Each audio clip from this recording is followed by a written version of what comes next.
যখন ব্যক্তি প্রোগ্রাম হবে তখন সব ব্যক্তি আলোচনা হবে একদম। চিত্রনায়িকা শবনম বুবলী সম্প্রতি সোশ্যাল মিডিয়ায় তারকাদের বিরুদ্ধে ছড়িয়ে পড়া মিথ্যা খবর ও ট্রোলিংয়ের বিষয়ে উদ্বেগ প্রকাশ করেছেন।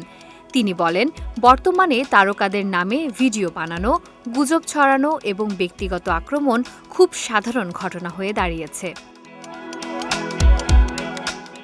তিনি বলেন, আমার কাছে খুব দুঃখ লাগে যে মেয়েরা এখন অন্য মেয়েদেরকেও ট্রলিং করে, এমনকি কিছু হিজাব পরা নারীও মিথ্যা তথ্য দিয়ে ভিডিও বানাচ্ছেন।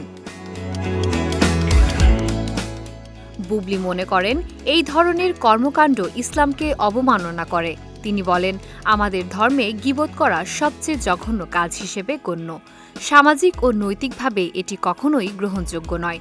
তিনি শিল্পীদের বিরুদ্ধে দেশের বাইরে ক্ষতিকর গুজব ছড়ানোর বিষয়েও উদ্বেগ প্রকাশ করে বলেন, সাইবার ক্রাইম বিভাগের দ্রুত হস্তক্ষেপ এবং আইনানুগ ব্যবস্থা গ্রহণ করা অত্যন্ত জরুরি। এদিকে শোবিজ পাড়ায় সম্প্রতি বুবলীর দ্বিতীয়বার মা হওয়ার গুঞ্জন ছড়িয়ে পড়েছে।